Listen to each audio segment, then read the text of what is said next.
Hello and welcome to another episode from the Real Talk and Revenue podcast. We have myself, Francesca, the accountant, and we have Jordan, the therapist, and we bring real powerful conversations around building revenue, building confidence, how the mindset works, all different discussions around to help others in business and in their personal life. So listen in, tune in, let us know what you think, ask questions along the way and we'll be sure to answer them.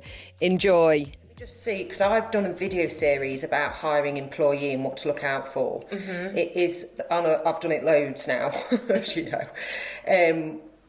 No one, so people just, a lot of people just hire, not think about it, and that was probably a bit of me, to be honest, at the beginning. Yeah. And the cost to the business and the time you have to put in, and there's no, obviously you'll never get it right. What I've learned is with hiring, because there's probably people tuning in either hired and finding it hard with the employees, or they're looking for their first hire. I know you spoke about potentially doing that yourself. Associates, so why are they called associates? It's not because you're not employees. You're not employing them. They're like they're contractors basically, and that tends to be how therapists build their practices with associates rather than actual employees. And I think it's because you can't really necessarily predict or control the stream of referrals, so it's just safer. Could you ever have an employee that starts like from a younger age and develop into the role? I don't know if that's something. Do you know what? You could, but you don't tend to get that in the therapy world unless it's a company that's tendering to the NHS and they're taking big NHS contracts and part of the talking therapy services.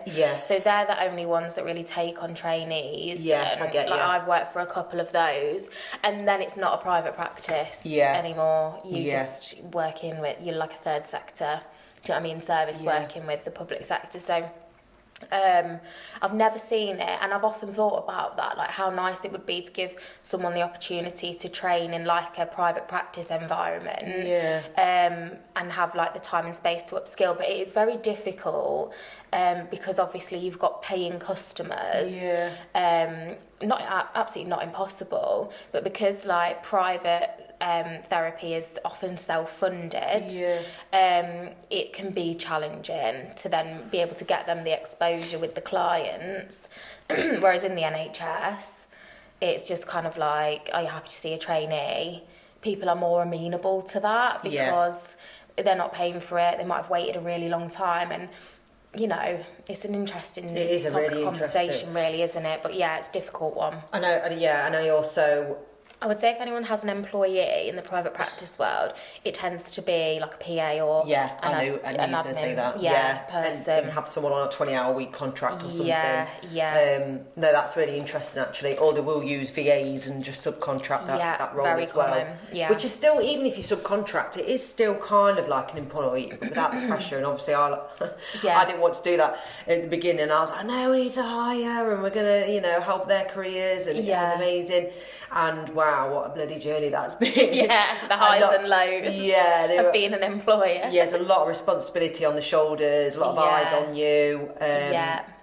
But I don't care about it. I don't sit at night thinking about that side of things at all. A lot of like work personally as well, isn't it? To, like you say, to be a leader is very different to being like a manager or a boss.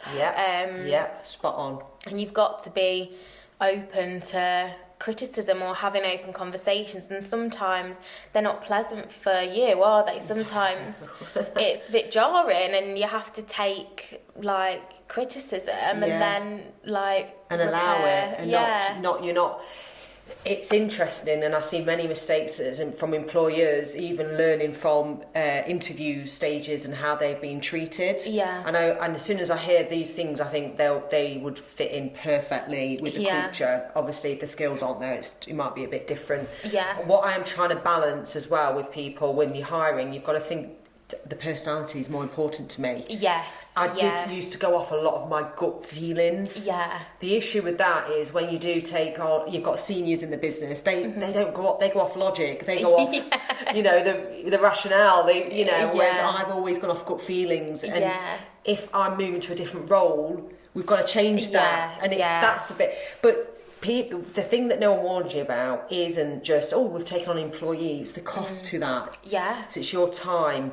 They're going to make mistakes. Yeah. What software license do they need? Yeah. What laptop you're getting for them? Yeah. Setup of the laptop, the contract, all the legalities of that. That bit, it's my worst nightmare. I'm not gonna... all the admin of it, basically. Yeah. I think, like, generally speaking, business owners, like, it's the administrative part of, like, business ownership that bogs you down, because you just want to get on and do the stuff that you enjoy, that lights you up, that's exciting, that pushes things forward.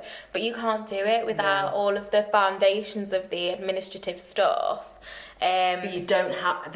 another thing I'm learning as well, you don't have to do that yourself. No, absolutely not. People assume... Yeah, but no, get it. You don't have to. And I think this is the thing that puts people off starting, because it might be in the early days that you do have to learn some new systems. And as I was saying, I've had a conversation with someone this week that wants to set up private practice, and they're really, like, overwhelmed and put off by the setting up process.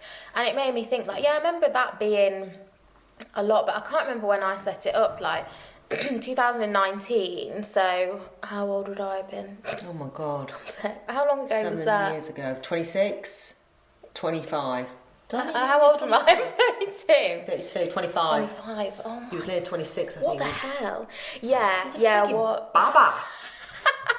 So, right, so I'm going to say something now that, like, maybe unpopular opinion, but just Go like... on. No, like, very subtle. But, like, in terms of, like, brain development, I think as well, like, I remember finding it challenging, but I was excited. Yeah. And I didn't find it difficult, really, at that age, because I found it easy to, like, pick things up and learn new things. Yeah. And even now, like, I'm only, like, coming up to 33, and I find it so much harder to learn, like, new IT things, system things, than I did when I was 25, which sounds so bizarre. But again, it's learning is so much easier, like, when you're younger, because of, like, you know, brain development and neural pathways and stuff like that, and how things are formed. And I really feel that now.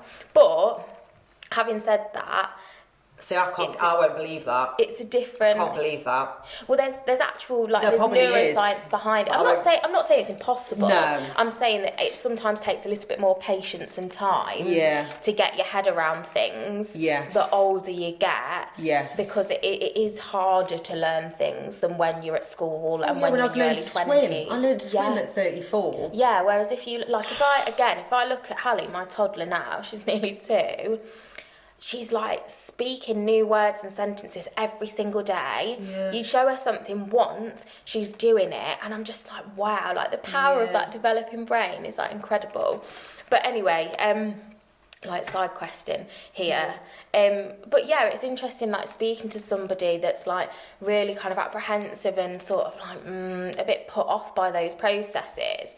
And we've said before about, like, you know, business ownership might not be for everyone or appeal to everyone for different reasons. Like, some people do prefer to be an employee. 100%, I understand which is fair enough, isn't it? But it was interesting having that conversation, because I was like, no, just do it. It's not that hard. Like, you need to get 4 things done, then you can take clients, and that's it. When they're done, they're done. Like, it's just like insurance. A lot of it's just the thought process. It is, and it can be overwhelming. But yeah, then it did get me thinking about, like, associates, which I'd previously completely written off. Because I didn't like being a manager in an organisation. I see that. Again, so I can only go off the employees we've had, and in the right environment, they will flourish. And it's really interesting. They'll give things a go because they've got, like, a bit of permission, I suppose, that support. And with me, it's the balance of not overwhelming or getting too involved. But at the same time, it's still my business, isn't it? At the end of the day, still my name on the door. But hiring employee, you do forget about. If you want to grow, though, some people just want one employee and they stay as they are. But again, that's that fear of what's the next step. How do you progress them in their career? What's the salary band? That's another thing I'm working out now, salary banding. I want to be transparent. It's something I wanted to do 4 years ago. And in the old partnership, it was No one wants to know about who's earning what. Yes, we do. Thank you. Yes, we bloody do. Yeah. I want to know, like, what some random occupation earns that I've got no interest in ever doing. I want to know what everyone earns. I'm intrigued and curious. I am. And also, like you say, if I'm going for a job, I want to know what the pay scales are. I want to know what the earning potential is there. Yeah. Like, what's everybody else on? Like you say, transparency is really important when it comes to pay.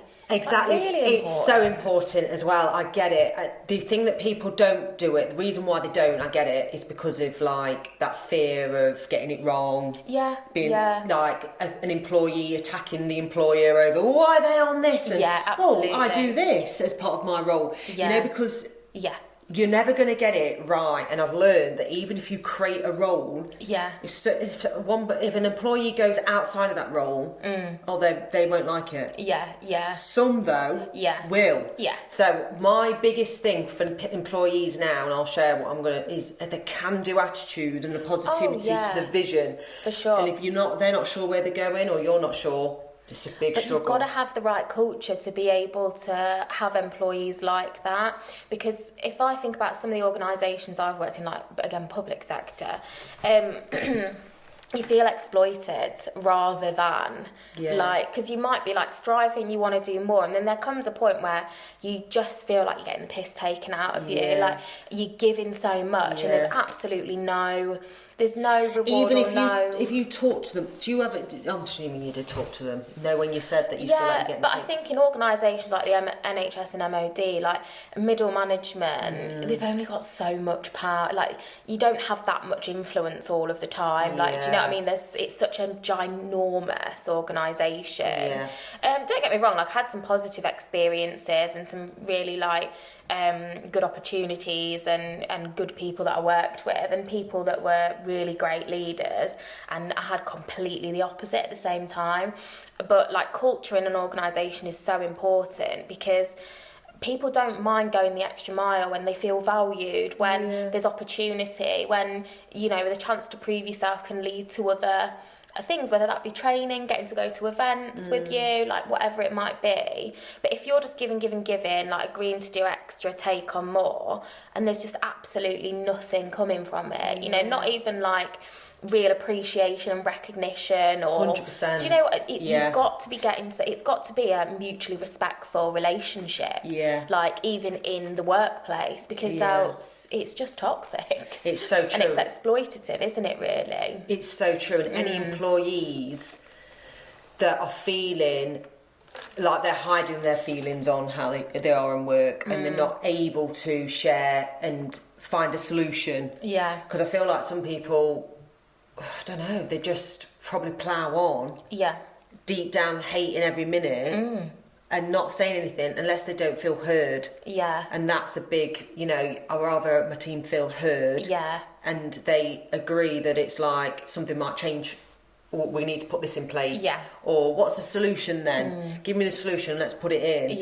But again, people are scared of their own solutions in case they get it wrong. And I'm like, we've made so many mistakes between me, June and Dan, in a way, but in a good way as well. Because it's learning, isn't it? I feel like you've got to.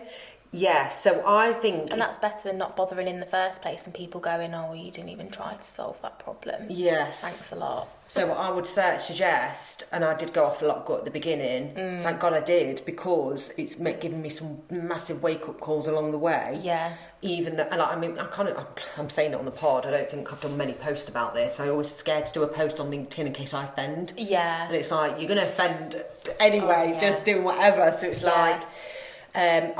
so I'm doing a bit of a series on LinkedIn, but Steve's doing more as well, about being really raw and open to the truths behind the business sort of thing. And Steve's sharing a lot of figures, and it's leaving, and it's hard with employees as well when you're sharing figures. Because people will be like, oh, I deserve more.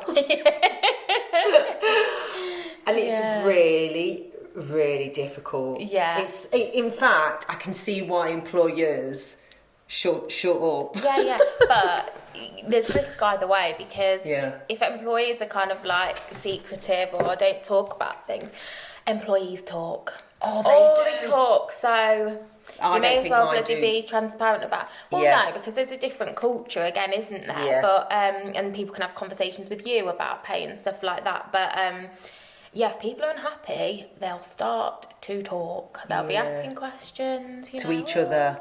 Absolutely, 100%. So true, isn't it? And it's how you tackle the questions you can't fob off. Yeah. You've got to give them a bit of direction, and then they're satisfied. Oh, right, okay, so you are employing again, or whatever the situation is. Yeah. But people forget, like when you hire, like me, you hire and you think, oh, it's just hiring someone and they sit under the table and that's that. And it's so much more than that. Yeah, absolutely. I'd love if people would come forward with like their horror stories or bloody good stories. Yeah, absolutely. Let us know. Any of your own experiences of hiring or not, or... And I know which one's worse for hiring. Or being an employee, being hired. Yeah. And going elsewhere or staying and, What do you reckon's the worst sector for hiring, and do you think... Probably healthcare. Oh, you think... I'm thinking hospitality. Yeah. George. Oh, no, you're right. You are right, actually. Yeah. Because you just... Yeah. Healthcare's probably not far behind, because if you think about, like, care homes and...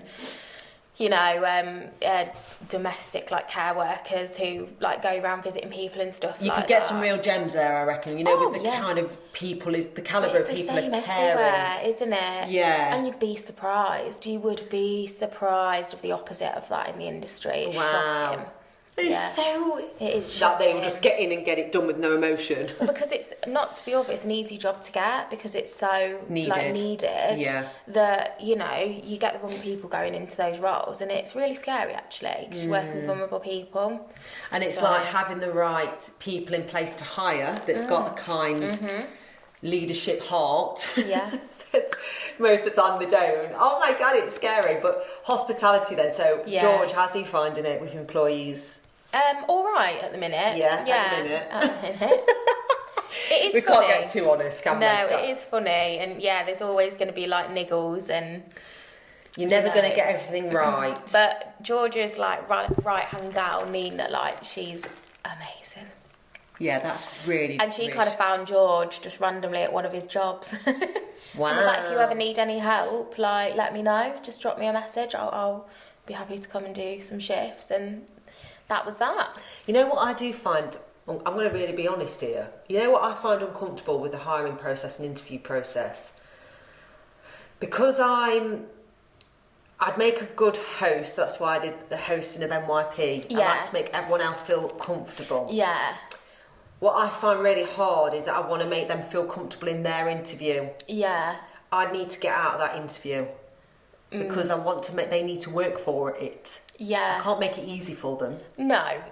It swings and roundabouts that you can be warm and settle someone's nerves. Yeah. But at the same time, like, you need to know if they're the right person for your organisation. You can get and it's a funny one because some people don't interview that well. Like, I don't think I was particularly good in interviews. Because I used to be quite nervous and it'd feel like a lot of pressure. So then I'd come out and think, why didn't I say? Like, I've got loads more knowledge than that. Do you know what I mean? Yeah. So I think you want to be able to get the best out of them and to really get a feel for them outside of this strange, like, pressured environment. Yes. But you are right, like, you don't want to make it easy for someone because then, like, you don't know really, do you? No, we're developing a process now. Honestly, I just feel like this last year, you have to put a process in for literally everything. Yeah. And that's I think that can be off-putting as well when you become an employer. So you have a giant pack of like policies and procedures. Yeah, I think do it and pay someone to do it. If you don't want to do it, message me. I'll tell you exactly what we did to the extent of it all. Yeah. But I'm really grateful that I've got a team like honing in on the one-to-ones, supporting with team development. I really want to bring out the best in the team, 100% support them in their exams and careers and whatnot. Yeah. It does take time though. Yeah. It does take time. Of course. Yeah. Of course. Yeah, it's interesting. I know. Sorry, I'm a swig of water. So the third, it's interesting because no one's actually asked this question, but I know it's a hot topic around hiring. Yeah. And it's changed. I feel like the game's going to change where you will. I'm talking in finance, but I do think it'll be about personalities more than. Because skills can be taught. Yeah, absolutely. So I do believe, but obviously we need the time to put the skills in, even if they're the greatest person in the world. So there's that fine balance, isn't there? Yeah, absolutely. I think if we've gone through everyone we've hired, it must be 20 people. Yeah. In different ways. And I like helping others. So I help some of our clients with their hiring process and things they need to think about, and they're like, that's why that didn't work. Well, did you think about this? Well, no. What are you going to do next time? I'm going to put that in next time. And it's the people that what I'm learning is you have to make the mistakes to get better, and it's a horrible feeling because if you wait until everything was set in stone and in place and imperfect, you'll never do it because there's no such thing. So you learn by doing. Yeah, definitely. Do you agree with that? Learn by doing rather than just... Yeah, absolutely. 100%. Learn by doing. A little song for you. Right, thank you, beautiful people. And if you've got any questions around hiring, message us. Thanks for tuning in. See you next week. Bye. Bye.